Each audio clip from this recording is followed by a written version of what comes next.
ಇನ್ನು ಅದ್ಭುತವಾದಂಥ ನಟಿ, ಕಲಾವಿದೆ ಅಂತಲೂ ಕೂಡ ಹೇಳ್ಬೋದು. ಇಂಥ ಶ್ರುತಿ ಅವರು ಇದೀಗ ನಿಧನರಾಗಿರುವಂಥ ವಿಚಾರ ಈಗ ಬಂದಿರುವಂಥದ್ದು. ಹಾಗಾದ್ರೆ ಯಾರು ಇವರು ಸಂಪೂರ್ಣ ಮಾಹಿತಿ ನಿಮಗೆ ಕೊಡ್ತೀನಿ. ಅದಕ್ಕೆ ಚಾನಲ್ಸ್ ಕೂಡ ಸಬ್ಸ್ಕ್ರೈಬ್ ಮಾಡಿ.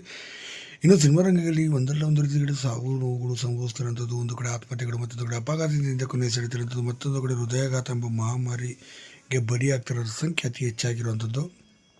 ಈಗ ಇದೇ ಸಾಲಿನಲ್ಲಿ ಮತ್ತೊಬ್ಬ ಪ್ರಖ್ಯಾತ ನಟಿ ಗಂಡನ ಕಿರುಕುಳದಿಂದ ಕೊನೆ ಸೆಳೆದಿರುವಂಥದ್ದು ನಟಿ ಶ್ರುತಿ ಅಂದರೆ ಹೇಳ್ಬೋದು. ಇನ್ನು ಶ್ರುತಿಯವರು ಕಲಾವಿದೆಯಾಗಿ, ನಟಿಯಾಗಿ, ಗಾಯಕಿಯಾಗಿ ಆಂಧ್ರದಲ್ಲಿ ಸಾಕಷ್ಟು ಹಾಡುಗಳನ್ನು, ತೆಲುಗುನಲ್ಲಿ ಜನಪದ ಗೀತೆಗಳನ್ನು ಹಾಡೋದ್ರ ಮೂಲಕ ಆಕೆ ಅಲ್ಲಿ 28ನೇ ವಯಸ್ಸಿಗೆ ಸಾಕಷ್ಟು ಒಳ್ಳೆಯ ಹೆಸರು ಮಾಡಿದ್ರು. ಇನ್ನು ತೆಲುಗುನಲ್ಲಿ ಸರಿಗಮಪದಲ್ಲಿ ಕೂಡ ಗುರುತಿಸಿಕೊಂಡು ಅಲ್ಲಿಂದ ಹೊರ ಬಂದಂಥ ಇವರು ಸಾಕಷ್ಟು ಜನಪದ ಕಲಾವಿದರಾಗಿ ಹೆಸರು ಕೂಡ ಮಾಡಿದ್ರು.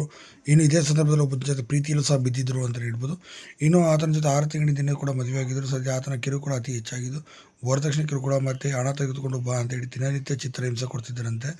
ಇನ್ನು ಒಳ್ಳೆ ಫ್ಯಾನ್ ಬೇಸ್ ಹೊಂದಿದಂಥ ಶ್ರುತಿಯವರಿಗೆ ಈ ಗಂಡನನ್ನು ಬಿಟ್ಟುಬಿಡೋಕೆ ಒಂದು ಡೈವರ್ಸು ಕೂಡ ಈಗ ಅಪ್ಲೈ ಮಾಡ್ಕೋಬೇಕು ಅಂತ ಇದ್ರಂತೆ. ಇದನ್ನೆಲ್ಲ ತಿಳಿದಂಥ ಗಂಡನಿಂದ ಸಾಕಷ್ಟು ಕಿರುಕುಳಕ್ಕೆ ಒಳಗಾಗಿ ಆತ್ಮಹತ್ಯೆಗೆ ಶರಣಾಗಿರುವಂಥದ್ದು ನಡೆದಿದೆ ಅಂತ